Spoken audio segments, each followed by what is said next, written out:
자, 오늘 말씀 제목 읽어볼까요? 시작. 대속물이 되신 예수님. 대속물이 되신 예수님. 대속물 좀 말이 어렵죠? 대속물 뜻이 뭐냐면 대신 용서해준 하나의 그 어린 양이 됐다라는 거예요. 구약에 나와 있는 이야기인데 쉽게 말하면 대속물은 한 마리 어린 양 얘기야. 어린 양. 뭐라고요? 대신 죽는 어린 양을 얘기한. 대신 죽는 어린 양. 왜 양이 대신 죽었는지 알아요? 그렇죠. 그러니까 이 죄라는 게 우리가 심각성을 알아야 돼. 죄는 그냥 지었구나, 용서해달라고 해야지, 이런 차원으로 받아들이면 안 돼. 죄는 믿는 사람들은요, 죄에 대한 인식을 다르게 해야 돼요. 죄 때문에 누군가 죽어야 되는 거예요. 그 죄가 얼마나 하나님 보시기에 끔찍한 거라면 그 죄 때문에 죽어야 되는 거라고. 둘 중에 하나예요. 네가 죽든지 아니면 대신해서 누군가 죽든지. 그래서 그 구약 시대 때는 인간을, 하나님 차마 인간을 죽일 수 없으니까 그러면 너 대신에 양을 끌고 와. 대신 흠이 없어야 돼. 깨끗해야 돼. 쉽게 말하면 죄 없는 것을 얘기하는, 상징하는 거예요. 데리고 와가지고 그 양의 목을 따는 거예요. 여러분들 양을 죽이는 게 그게 쉬운 일이 아니에요. 내가 죄 지었는데 양 데리고 와고 죽여야지, 죄 지었다. 이래? 내가 집에 있는 개 한 마리 죽이는 게 쉬워? 그러니까 양도 똑같아요. 그 당시에 그 양이라는 게 그냥 내가 기르고 있는 그런 물건이 아니야. 양 한 마리 한 마리 얼마나 이뻐하면서 키우는지 알아, 목자들은? 내 양이야, 더군다나 내 소유야. 그러면 털도 쓰다듬어주고, 턱깎을 때 아프지, 막 이런 말도 건네주고. 근데 어느 날 내가 죄를 큰 죄를 졌네? 제사장이 이런 얘기를 해요. 너 그 죄에 대해서 네 가장 아끼고 흠없는 양을 데리고 와라. 제일 가장 아끼고 흠없는, 그럼 내가 정말 그 많은 100마리 양 중에 가장 좋은 놈을 데리고 와. 쉬운 일이야? 그 양을 또 직접 죽여야 돼. 그거 제사장이 죽이는 게 아니에요. 율법에 따르면 내가 직접 죽여야 돼. 내가 지어야 되니까 내가 직접 죽여야 된다고. 죽여야 돼. 그러면 그게 그냥 죽겠어요? 꼴까다? 피를 흘리고 고함을 지르고 피 냄새가 진동하고 그런 분위기야. 그러니까 그 사람이 그러면 어떤 마음이 되겠어? 그 양을 죽어가는 모습을 보면서 나 때문에 얘가 죽는구나. 그런 마음 들겠어, 안 되겠어? 다시는 또 지어야지, 또 양 죽이면 되니까 이런 마음 들어, 안 들어? 안 들어요. 그래서 주님께서 그런 예법을 만들었습니까? 죄에 대한 심각성을 얘기하는 거예요. 너 때문에 네 가장 아낀 양이 죽어가. 그 현장을 또 체험하고 싶어? 그러니까 죄에 대해서 조심해라. 이 양을 짓지 않으려고 너희들이 노력해야 돼. 그럼 우리가 쉽게 막 욕을 뱉고 막 마음속으로 막 나쁜 생각을 하고 누군가를 미워하고 시기하고 막 주님의 일에 게을르고 쉽게 막 이렇게 사는데 절대 그러면 안 된다고요. 우리가 그런 모습 때문에 결국 양이 죽은 게 아니라 누가 죽었어? 예수 그리스도가 죽었단 말이야. 우리를 대신해서 그 하나님이 죽었단 말이에요. 그 하나님이 진짜 모든 살에 찢김을 당하고, 두 손과 발에 그리고 머리에 온갖 모든 피를 다 흘려가면서 결국 나의 그냥 습관적으로 지는 그 죄 때문에 죽었다는 우리 잊지 말아야 됩니다. 할렐루야. 그래서 그것을 우리가 안다면 죄에 대해서 조심스럽게 살아가야 돼. 짓더라도 그 죄에 대해서 정말 미안한 마음을 가지고 기도해야 돼. 뻔뻔하게 기도하라는 의미가 아니에요. 물론 뻔뻔하게 주님께 나아가야지. 하지만 뻔뻔하게 기도해서는 된다, 안 된다? 안 돼요. 뻔뻔하게 잘 알아야 돼. 뻔뻔하게 나아가야 되지만 절대 뻔뻔스럽게 기도하면 안 돼. 우리는 어쨌든 회개할 수 있는 길은 열렸어요. 이거 큰 은혜지 않냐? 또 양을 데리고 다닐 필요가 없다고.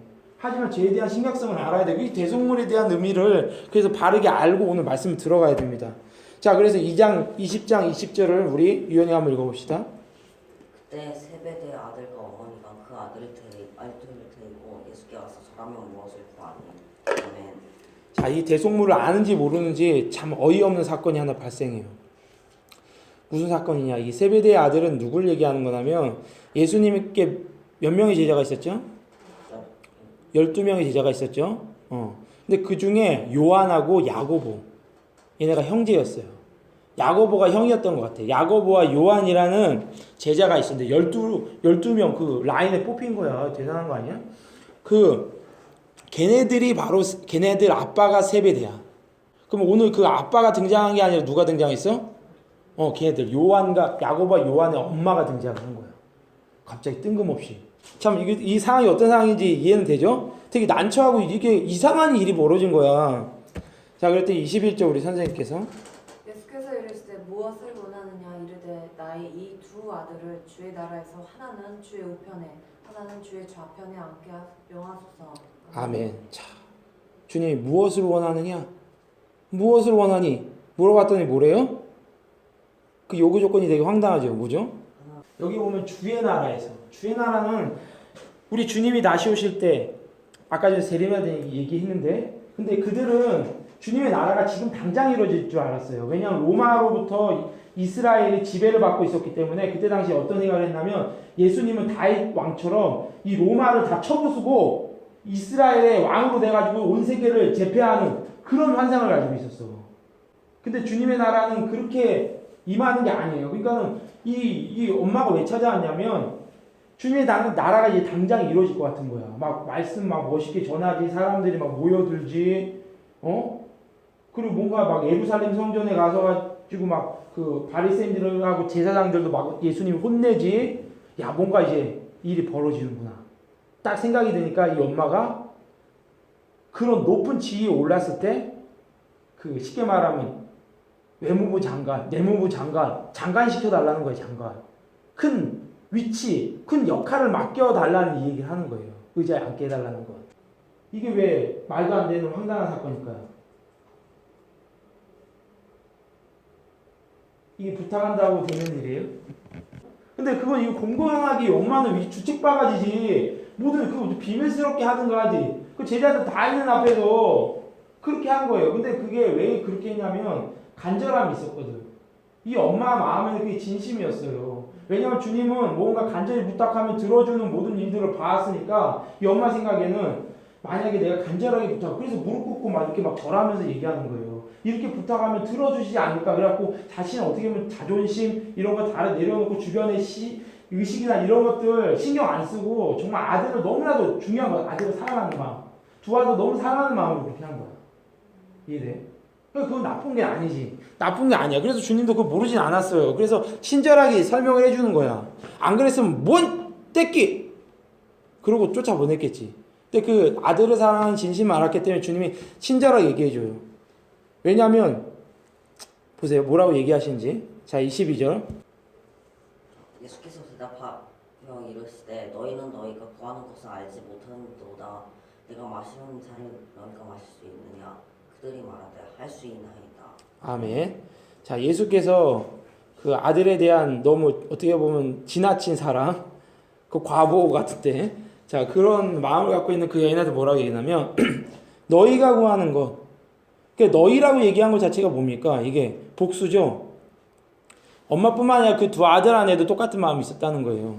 너희가 구한, 왜냐하면 주님 눈으로 보면 다 보인다. 그게 중요한 거예요. 하나님은요 우리들의 마음에 그 작은 죄, 작은 마음, 숨겨놓은 모든 것까지 다 주님은 그냥 꿰뚫어 보시는 분이야.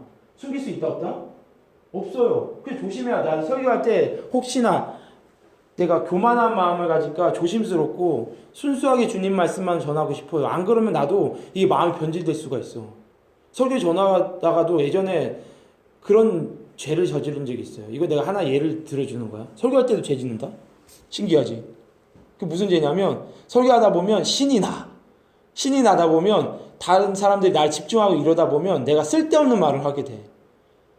괜시리 내 자신을 높이는 말을 하게 되고 괜히 막 개그 같은 거 막 웃기는 말들을 막 그러면 안 되는데 그런 것들 물론 이제 도움이 되는 상황들도 있지만 쓸데없는 말들을 많이 하게 돼. 그런 것들이 죄를 짓는 경우들이에요. 근데 어쨌든 간에 그런 상황들 주님께서 다 꿰뚫어 보신다라는 그런 의미가 또 이 말씀에 나와 있는 거예요. 너희가 구하는 것을 너희가 알지 못한다. 너희 엄마 그리고 너네들도 알지 못한다. 왜냐하면 내가 마시려는 잔을 너희가 마실 수 있느냐라고 물어봐요. 이 마시는 잔이 뭡니까? 이거 되게 어려운 상징적인 말인데 이건 답을 얘기해 줄게요. 이 잔이라는 건 술잔을 얘기하는 거예요. 술을 먹으면 어떻게 돼? 취하죠. 그렇죠? 이 술을 먹는다라는 여기에서 사용되는 이 술잔을 마신다라는 의미는 뭐냐면 고난을 의미하는 거예요. 고통을 의미하는 거예요. 술을 먹으면 이게 처음 먹으면 어때? 쓰잖아. 고통스럽죠. 이거 술을 많이 먹어봐야지만 이게 헬렐레 해가지고 좋다라는 느끼는 거지. 처음에 사람이 잔을 마실 때는 술을 먹을 때는 다 쓰게 느끼고 맛없게 느껴져요. 그래서 너가 나의 이런 마시는 잔을 마실 수 있느냐. 이거 주님이 내가 마시려는 잔은 뭐냐면 주님께도 고난이 있다라는 그 고난이 뭐였습니까? 지금 이 상황이야. 많은 바리새인들 대사장으로부터 멸시당하고 조롱당하고 나중에는 어떻게까지 돼요? 십자가에 못 박게 하고 채찍 맞고 그렇게 죽기까지 하잖아. 이게 바로 주님 마시는 고난의 잔이야. 십자가. 이런 거 너네가 할 수 있느냐 이렇게 얘기하는 거예요.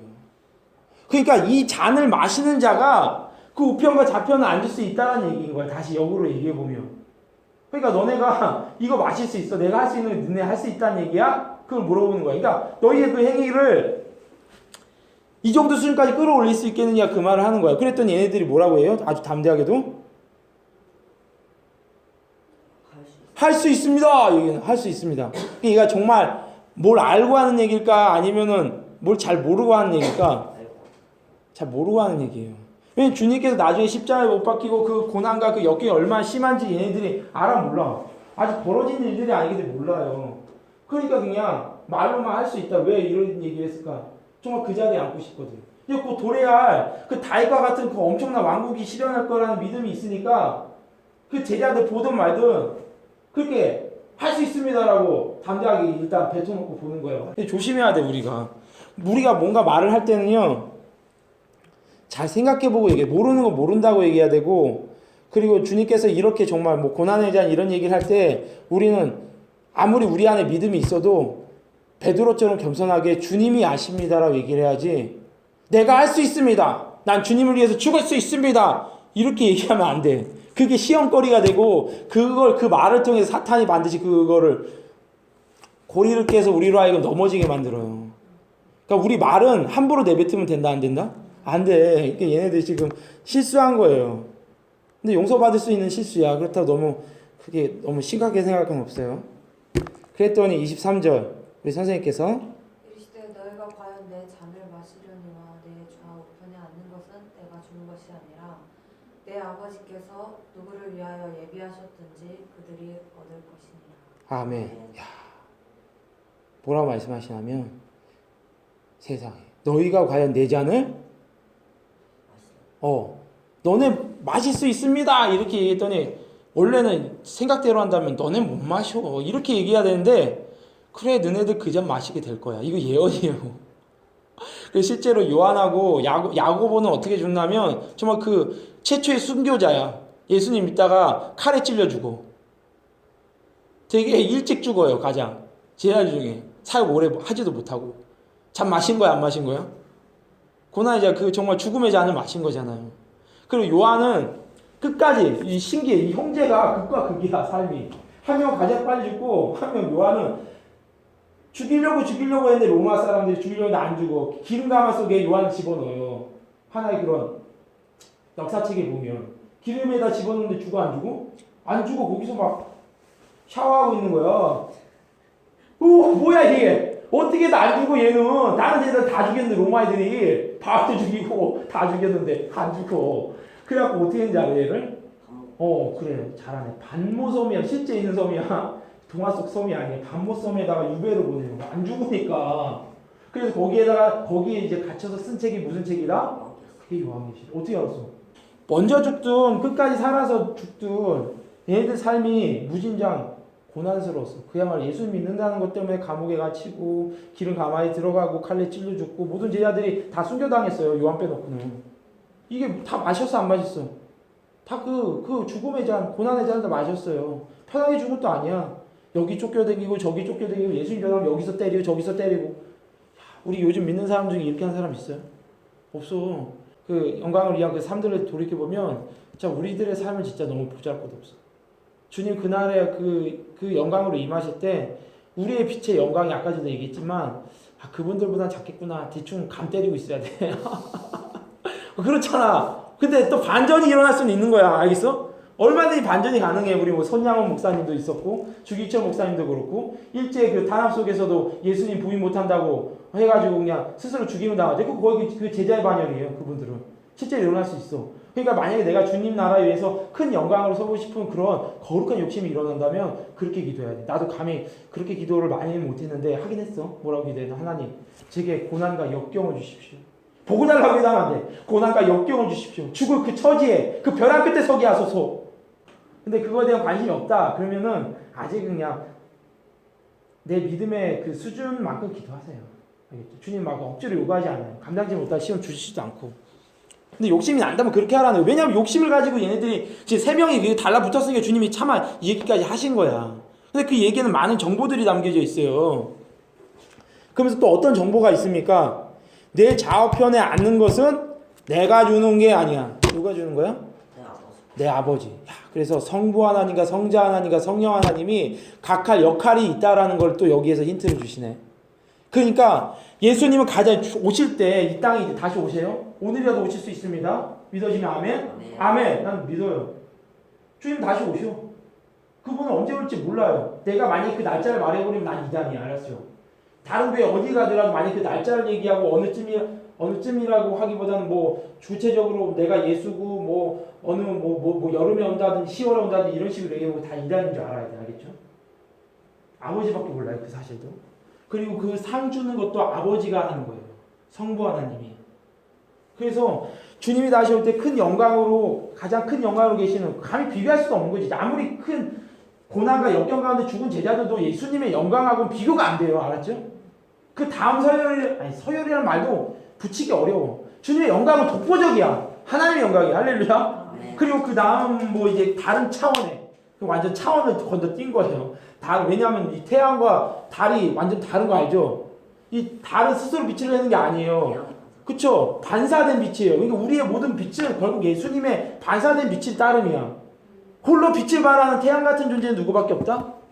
예수 그리스도 우리 주님밖에 없고 하나님 아버지밖에 없다. 알겠죠?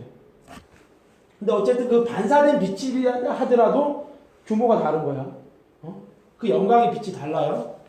그 상급에 따라 되겠죠? 근데 그거를 누구를 위해서 정했든지 오른편, 좌편이면 이건 진짜 랭킹 1위, 2위 아닙니까? 있어요, 분명히. 누군지 천국에서 볼 수 있어.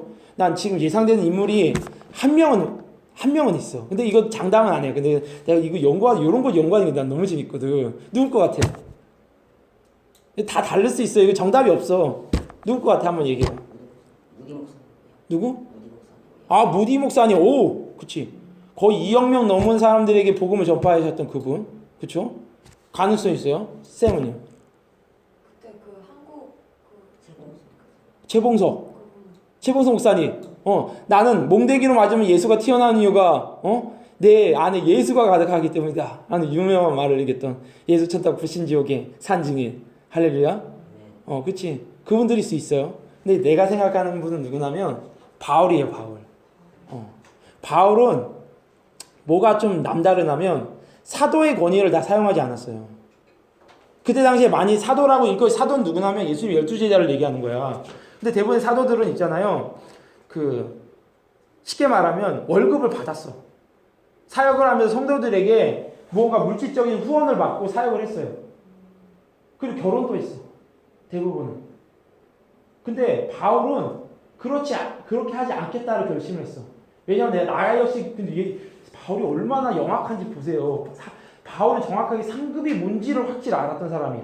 나도 그들과 똑같이 하면 더 큰 상급 받을 수 없다라는 걸 알아요. 그래서 뭐라고 얘기하냐면 내가 가진 권위를 내가 다 사용하지 않겠다. 왜냐하면 내가 전한 모든 전해야 될 일들은 부득불해야 될 일이다. 당연히 해야 될 일이다. 이걸 행하는 걸로 인해 가지고 내가 상급받을 수 있는 게 아니라 되게 놀란 말이에요. 내가 사도로서 이 하는 모든 일들이 하나님께 받은 증거가 많고 하나님 직접 예수님을 만났고 예수님 말씀 들었고 하는 일이기 때문에 그게 상급받을 조건이 절대 아니라는 거예요. 그럼 내가 어떻게 상급을 받을 수 있느냐? 내 권위를 내려놓는 거다. 예수님처럼. 내 권위를 다 내려놓는 거다. 그래서 월급 안 받아. 바울은. 월급을 안 받아요. 그럼 어떻게 생활하느냐? 알바 뛰어, 알바 천국. 웃기려고 한 건 아니에요. 이해되기 쉽게 하려고 한 거지. 무슨 알바를 했냐면 성막, 회당을 짓는 일을 했어. 그래서 열심히 그 회당을 쳐내가지고 회당을 만들어주는, 쉽게 말하면 건축자, 교회를 짓는 일을 했단 말이야. 실제로 열심히 알바 뛰고 또 말씀 전하고. 알바 뛰고 쉬워 어려워. 쉽게 말하면 내가 전도사 때 막 대리운전 택시 기사 막 열심히 하다가 시간 되면 와가지고 예배 설교하고 또 끝나면 또 택시 운전하는 거야. 왜냐하면 그렇게 하시면 내게 큰 상금인 걸 알았던 거예요. 바울은. 이거 정말 대단한 지혜 아닙니까? 그러니까 그 사도란 직분으로 해서 상금이 보장되는 게 아니라는 거예요. 내 권위를 내려놓고 내 자신을 낮추고 내 것을 포기하는 그런 사람들이 있어야지 그게 상급으로 기록이 돼. 상급은 내가 당연히 해야 될 것들로 인해서 못 받아요. 나일치도 마찬가지야. 내가 와가지고 난 사례를 받아요. 그래서 그런 사례를 받으면서 하지만 내 안에는 만약에 그런 것들을 다 내려놓고 만약에 사역을 하란다면 나는 그거에 대한 아직 믿음이 없어요. 근데 내가 어느 날 정말 주님 앞에 불타는 이제 나 그래도 신앙 여기로 내가 정지되지 않겠죠. 자라나가지고 아 그래 주님 영광을 위해서라면 정말 살해 안 받고 그리고 내가 이 정말 편한 상황이 아니라 섬겨지든지 아니면 정말 헐벗은 사람들이라든지 가난한 사람들 병든 사람들한테 복음 전해야겠다 그렇게 하고 하면 그게 상급이 되는 거예요. 알겠어요? 받을 거 다 받고 그냥 모든 것들 좋은 조건 안에서 말씀을 이렇게 전한다 절대 못 받아. 그래서 나도 설교할 때 그래도 내가 상급을 받을 수 있다는 거 어디에서 유치하냐면 그래 설교할 때 마음을 다하고 지난주에 얘기했죠. 뜻을 다하고 전심으로 하자. 뜻에 대한 설교할 때도 한마디 한마디 더욱더 힘을 내서 주님의 성령께 의지하고 더욱더 최선을 다하자. 그게 상급일 것이다. 아멘? 아멘. 그런 거예요. 그거 예배하는 자세도 똑같아요. 그냥 앉아있어서는 절대 상급 못 받아. 예배할 수는 있죠. 평탄은 칠 수 있어. 하나님께 예배드립니다. 근데 그거로는 상급 못 받아. 그럼 어떻게 상급 받을 수 있겠으면 예배자로서는? 전심으로 해야 돼. 찬양할 때 그래서 주의하라고 정말 가급적 진짜 저 사람 너무 오바 떠는 거 아니야? 이럴 정도로 하란 말이야. 바디메어처럼 주님께 정말 찬양하고 기도할 때도 제발 소근소근거리지 마. 그러지 말라고. 소년님들도 오늘 올라올 때 내 스스로 뭐라고 했나? 제발 목 쓰지 말자. 목 자꾸 갈라지고 하지 말자. 근데 이 자리에 있으면 또 상급 받고 싶은 막 욕심이 생겨. 안 그러면 내가 뭘로 쌓겠어? 나 이렇게 편한 환경 가운데 뭘로 상급 받겠냐? 나는 주님이 곧 올 거라는 걸 나는 언젠지 모르지만 올 거라는 믿음이 있기 때문에 난 빨리 하루가 급한 사람이야. 왜냐면 그날에 부끄러움 당하고 싶지 않아요. 받을 거 다 받으면서 난 여기 온 것만으로도 기뻐해라. 그러면 나 역시도 아멘 이러긴 하겠지만 그래도 그러고 싶진 않아요. 지난주에도 얘기했지만 모든 상급이 차라리 우리 가족들과 친구들 내가 아는 사람들한테 구원으로 환원된다면 그건 원해. 하지만 정말 받을 게 아무것도 없어서 겨우 구원받는 사람 성경에 그런 구원을 뭐라고 표현했는지 알아? 부끄러운 구원. 세상에 부끄러운 구원도 있어요. 부끄러운 구원 받으면 된다 안 된다? 절대 안 되는 거예요. 그러니까 예배 드릴 때 마음을 다하고 뜻을 다하란 말이야. 비록 한 명이 앉아있더라도 비록 아무도 없다 하더라도 나한테 하는 말이에요. 내 스스로한테도. 그래서 난 말씀을 전할 때 말씀이 난 부메랑이야. 막 전하면 나한테 막 꽂혀. 막 죄를 지적하는 말씀을 전하는데 그게 곧 내 죄야. 내가 꽂혀. 내가 양심에 갇히게 막 와. 그래야 돼요. 하나님 말씀을. 누구를 위하여 예배하시는데 그들이 얻을 것이다. 내 아버지 주시는 상이 있다라는 거예요. 이 말씀 계속 요즘 들어서 왜 하나님이 이렇게 자꾸 말씀하는지 모르겠지만 이 상에 대한 이야기를 왜 이렇게 자꾸 강조하실까? 난 생각을 해봐요. 아, 주님 오실 때가 곧 가까웠구나. 그래서 상급에 대한 부분들을 주님께서 계속 얘기하면서 나한테 계속 분발하고 더욱더 화이팅 해주시는구나. 하나님의 위로고 하나님의 그런 말씀이라고 난 믿어요. 아멘? 아멘. 그래서 24절 같이 한번 읽어봅시다. 시작. 제자가 듣고 그 두 형제에 대하여 분이 여기거늘. 이건 또 무슨 상황입니까? 이렇게까지 얘기했는데 지금 열 제자가 이 두 명 뺐으니까 열 제자죠. 두 형제 요한과 야곱에 대해서 어떤 마음을 여겼대요? 분에 막 화가 치밀어 올라. 왜 그랬을까?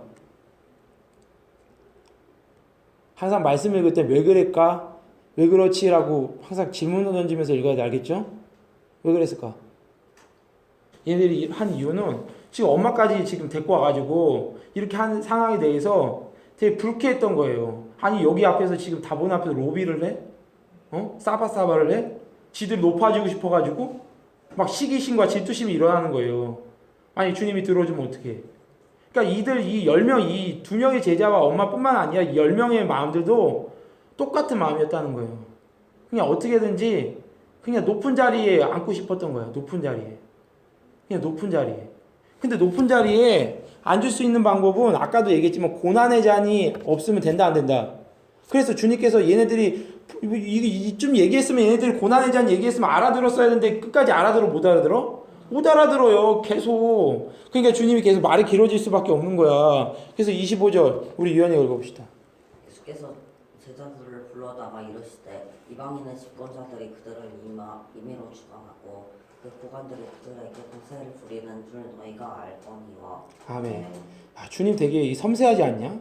나 또 여기서 되게 은혜를 느껴요. 예수께서 제자들을 불러다가.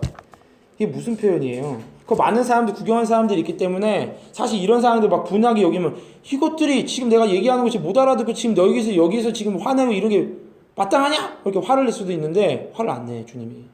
조용히 불러다가. 왜냐, 면박주면 지금 제자들 자존심 상하고 자존감 떨어지잖아요. 그쵸? 그러니까 아주 주님의 이 섬세한 손길을 느낄 수 있어요. 주님처럼 이래야 돼, 우리는. 친절해야 돼. 뭔가 제자들한테 혼을 내고 가르쳐야 될 상황이 있으면 모든 사람들한테 면박을 주는 상황으로 만들면 안 돼. 이방인들, 집권자들, 이게 쉽게 말하면 뭐 정치인들 말하는 거예요. 뭐 아니면 대대장들, 종교 지도자들. 그런 사람들은 임의로 주관하고 지들 마음을 주관한다는 거예요. 그리고 고관들이 그들에게 권세를 부리는, 임의로 주관하고 마음대로 주관하고 권세를 부리는, 막 명령하고 시킨다는 거야. 야, 이거 해. 똑바로 했어. 왜 안 했어? 이거 막 이런다는 거야. 너희들이 지금 원하는 권위가 너희들이 원하는 그 욕심이 그거 아니냐? 세상 사람들이 기준대로 너희들이 지금 생각하고 그런 기준으로 지금 그 자리에 앉고 싶어 하는 거잖아. 이런 거야. 쉽게 말하면 내가 이제 예수님이 그 로마의 모든 것들을 다 처분수고 왕자에 딱 앉으면 지들이 딱 여기 우편 좌편에 딱 앉게 되면 어떻게 되겠어? 권세를 부릴 수 있겠지. 그들이 봤던 게 그거니까 얼마나 신나. 이것들이 똑바로 해라. 맛있는 거 잘 차려놓고 내 집을 넓게 짓고 뭐 이거 해라 저거 해라 시키겠어 안 시키겠어. 그거에 대한 막 흠모하는 마음이 가득했던 거예요. 제자들이 그러니까 멀쩡한 마음으로 따른 게 아니야. 복 받으려는 마음, 잘 살고 싶은 마음, 그리고 권세 부리고 싶은 마음으로 결국 예수님 따르고 있다는 증거예요. 그러니까 주님 그걸 정확하게 꼬집은 거야. 니들 마음이 이 마음이라는 것을. 왜냐 세상 모든 주관자들이 그렇게 그런 걸 원하기 때문에 높은 자리에 있고 싶은 거예요. 여러분들 대통령 만들 국회의원 말도 절대 믿으면 안 됩니다. 근데 말로는 그러죠. 국민들을 위해서. 이 국민들을 위해서 이 한 번 바치겠습니다. 뭐 반장 선거할 때도 그렇고 다 그러죠. 이 학급을 위해서 이런 말 하는데 다 거짓말이야. 결국 누구를 위한 거야? 자기 자신을 위한 거야. 그 앞에 서가지고 내가 내 반장이야. 내가 대통령이야. 권세 부리고 싶고 한 명 한 명 시키고 싶고 명령 부리고 싶고 그러고 싶어서 그 자리에 쓰려고 하는 거예요. 정말 섬기고 예수님처럼 그들의 발을 닦아주고 실제로 수건을 두르고 예수님 어떻게 했습니까? 그 말처럼 니들은 사랑하거라. 사랑하거라. 그렇게 말로만 하신 분이 아니에요. 직접 수건을 허리에 메고 무릎을 꿇고 제자를 발을 막 씻긴 사람이라. 머릿속에서 떠오르는 그 모호한 말로 이해할까봐 주님이 그렇게 실천을 통해서 보여준 거예요. 전사님 배고플까봐 초콜릿 하나 가져오고 막 계속 그러라는 의미가 아니야. 너가 잘하고 있다는 얘기를 하는 거야. 안 가져와도 돼요. 알았죠? 막 그런 것들 하나 속기들이 그게 하나의 진정한 사랑과 그 하나의 섬김에 대한 행동이 될 수 있어요. 근데 그걸 너무 과하게 하면 안 돼. 절대 알았죠? 그러면서 이제 그 다음 절 봅시다. 자, 26절 우리 선생님께서 너희 중에는 그렇지 않아야 하나니 너희 중에 누구든지 크고자 하는 자는 너희를 섬기는 자가 되고. 아멘. 그러니까 너희들은 절대 정치인들이 하는 것처럼 종교 지도자들이 하는 것처럼 그렇게 하면 안 돼. 너희는 그렇지 않다. 하나님 나라는 그렇지 않다는 거죠. 세상의 원리는 그러더라도 하나님 나라의 법칙과 상급의 기준은 완전 싹 다 다르거든. 완전 다르거든. 그 얘기를 하는 거예요. 할렐루야. 그러니까 우리가 세상적인 기준으로 그렇게 살면 안 돼. 절대 복도 못 받고 구원도 못 받을 수 있어. 그러니까 하나님 나라의 기준과 원칙의 법도가 뭔지를 알고 행동을 해야 된다는 거예요. 그러면 어떻게 해야 되느냐? 너희 중에 크고자 중요한 것, 너가 크고자 하느냐? 우편 좌편 혹은 24장로 그리고 그 보좌에서 가장 가까운 위치에 그런 자리에서 너희들이 살고 싶어하는 그런 거룩한 욕심, 이거 거룩한 욕심은 괜찮아요? 거룩한 욕심이 일어나느냐? 왜냐면 이 땅의 욕심이 아니거든. 이 땅에서 잘 먹고 잘 살려는 욕심이 아니잖아. 이거는 그런 욕심이 일어나느냐? 그럼 너희는 어떻게 되라? 섬기는 자는 무슨 말이냐면 노예가 되라는 거예요. 노예가. 가장 종이 되라는 거예요. 가장 끝이 되라는 거야. 집에서 생각하면 그런 거예요. 집에서 보면 누가 섬기는 자인 것 같아요? 누가 섬기는 자입니까? 아내죠. 그러니까 주님 보실 때 집에서는 적어도 우리 아내가 큰 자예요. 주님 나라에서는. 가장 큰 자예요. 넌 뭐 집에서는. 나는 꼴등. 정말 크고자 한다면 만약에 나 큰 거 필요 없습니다. 천국 가서 뭐 산 거 필요 없고 가장 꼴등 저 들판에 살아도 넌 해피해요. 그러면은 괜찮아요. 근데 누구든지 크고자 하면 너희들은 가장 마지막이 되라. 그래서 27절에 너희 중에 누구든지 또 이제 반복하죠. 으뜸이 되고 원하느냐? 그럼 너희는 종이 맞잖아요. 종이 돼야 돼. 노예가 돼야 된다. 이 말씀 하시는 거예요. 천국에서 큰 자 되고 싶어요, 정말? 난 정말 큰 자 되고 싶어. 큰 자 되고 싶은 사람들은 아멘? 아멘. 아멘. 아멘. 이왕이면 정말 주님 나라에 있을 때 거기서 진짜 이 뭐야 영원이라는 시간 도대체 가늠도 안 되는 영원이라는 시간 동안 사는데 그냥 한번 딱 정해지면 그것대로 쭉 사는 건데 얼마나 진짜 이제 거기서 이게 없어요. 이제 거기서는 역전이 불가능해. 거기서 예를 들어서 뭐 주님의 오른편이다 그러면 그 죽을 때까지 오른편이야. 세상에. 그러니까 이 땅에서 사는 게 얼마나 중요한 거라는 게 이게 또 반전이 일어나겠죠. 이 땅에서 잘 살아야 되는구나. 이 땅에 잘 살아야지만 천국에서 영원한 지위와 그리고 영광이 계속될 수 있다는 걸 우리가 알아야 돼요. 그래서 이 땅에서 잘해야 돼. 중요한 거. 천국 가서 잘한다? 소용없어. 천국에서 잘할 수도 없고 그냥 모든 게 다 종결이야. 게임 끝. 삐삐삐 그 끝나는 거예요. 그러니까 으뜸이 되고자 하는 반드시 그러니까 교회 올 때 항상 내가 뭘 섬길 게 없나 찾아야 돼요. 뭐 내가 주술 쓰레기가 없나? 찾아야 돼. 엘리베이터에서 뭐 주술 쓰레기가 없나? 그게 노예 가는 짓 아니야? 이거 설마 저런 것까지 그걸 해야 돼. 할렐루야. 네. 그걸 해야 돼요. 그걸 해야 되는 거야. 그게 내 상급이야. 그 주님 그런 거 보고 또 되게 기뻐하셔. 이 말씀 믿고 그걸 하네 이놈이. 얼마나 이뻐. 대부분 그걸 말씀이 잘 그냥 귀로만 듣고 여기 다 빼버리기 때문에 실천하는 사람이 있다 없다? 없어요. 내가 말씀 이렇게 전하고 막 하지만 그때는 애들이 막 은혜롭게 받아요. 아싸 해야지 했는데 다 나 되면 말짱 하는 애들 없어. 근데 실천하는 애들이 진짜 한 10명 중에 1명은 있더라고. 그놈들은 딱 보면 저놈들은 천국에서 진짜 큰 영광으로 빛나겠구나. 딱 되게 보여요. 그래서 우리 이렇게 살아야 돼요. 이게 천국의 삶이에요. 절대 교회 내에서 옷 빠지려고 막 고개 빳빳이 들고 누구 막 부리려고 하고 막 명령만 하려고 하고 그러면 안 돼요. 나도 그렇고 나도 절대 그러면 안 되는 거야. 결국 상급 다 깎아먹는 일이고 결국 내 자신이 꼴찌라는 걸 얘기하는 거야. 나 꼴찌거든요. 이런 얘기를 하고 다니는 거예요. 결론적으로. 절대 이름을 드러내려고 하면 안 돼. 이왕이면 모든 일 할 때도 아주 남몰래 해야 돼. 내가 하고 있는지 안 하는지 다른 성도들이 눈치채지 못하겠고. 알겠어요? 이게 비법, 이게 더 큰 상급이야. 만약에 내가 이거 잘하고 있는 다른 성도들이 봐버리잖아? 그러면 그 상급이 없어져 버려. 왜냐면 이 성도들이 나를 칭찬해 버리거든. 성경에 나와 있어요. 너희들은 무언가 선한 일을 할 때 남몰래 해라. 왜냐하면 너희들이 보이려고 하면 다른 사람들이 너희들을 칭찬하기 때문에 상급들이 이미 받아버리게 돼버린다. 되게 냉정한 그 성국의 원리가 딱 정해져 있잖아. 남들이 날 칭찬해보면 없어버려. 이게 너 남몰래 해야 돼. 남몰래. 이름 가리고. 남몰래. 뭐 좋은 일 없나? 막 이러면서 해야 돼. 알겠어요? 막 드러내고 전사님 저 이만큼 하고 있거든요. 막 이렇게 하면 안 돼. 정말 이왕이면 남몰래 해야 돼. 아멘. 그래서 마지막 말씀이 이건데 같이 읽어봅시다. 시작. 인자가 온 것은 섬김을 받으려 함이 아니라 도리어 섬기려 하고 자기 목숨을 많은 사람의 대속물로 주려 함이니라. 아멘. 주님이 이 말씀하시는 결론은 뭡니까? 내가 지금 말로만 떠드는 게 아니야. 난 지금 죽으려고 왔다고 이 얘기를 하는 거예요. 그래서 난 너네들 위해서 죽을 거야. 내가 지금 말로만 지금 너희들한테 섬기라고 하는 얘기가 아니야. 난 너희들 위해서 죽을 거라며. 너희들 죄 때문에. 너희들이 감당할 수 없는 죄 때문에 나는 대속물 한 마리의 어린 양으로 목이 따여져가지고 피를 질질 흘리는 그 양으로 나 여기 지금 온 거야. 너희들이 이 나를 믿는다면, 예수 그리스도 나를 믿는다면 이렇게 처참하게 죽은 가운데 아무런 대들지 못하고 주님 앞에 항변하지 못하고 도와달라고 외치지 못하는 이런 자세로 땅끝까지 벌레처럼 낮아진 이런 나를 생각한다면 너희들이 어떻게 살아야 되겠니? 그 말을 하는 거예요. 너희들 이렇게 지금 스스로 높아지고 싶어갖고 오른편 앉혀주세요, 왼편에 앉혀주세요. 또 그걸 듣는 애들이 막 화나가지고 막 소리 지르고 화내고 이러지 마라 이 얘기를 하시는 거예요. 지금 교회도 그런 상황 아닙니까? 자세히 모르겠지만 교회도 비슷해요. 교회도 으뜸이 되길 원해요. 목사님들로부터 나도 그렇고 인기 높아지려고 원하고 더욱더 많은 돈 받으려고 원하고 마치 가난하게 살면 그게 저주받은 삶이라고 얘기하고 앉아있고 교회가 이래. 잘 사는 사람은 뭐 하나님께 되게 복받은 사람처럼 여겨지고 있고 그게 아니라는 얘기를 하시는 거예요. 이게 복음이야. 이게 진리고. 이 말씀을 믿습니까? 그렇다면 우리가 낮은 자세가 뭔지 낮은 그 행동이 뭔지 그 위치가 어딘지를 알고 가야 돼. 그 큰 영광은 나중에 천국에서 누려야 될 거지 이 땅에서 누릴 게 절대 아닙니다. 알겠어요? 이 땅에서는 빛도 없이 진짜 그렇게 살아야지만 큰 영광으로 그날에 설 수 있어요. 그 소망을 바라본다면 오늘부터 실천합시다. 그게 내가 말씀을 들었다는 증거예요. 그 하나를 하지 않으면 결국 죄를 짓는 거야. 말씀을 들었으나 행동하지 않는다. 그 하나님 그걸 죄로 여기세요.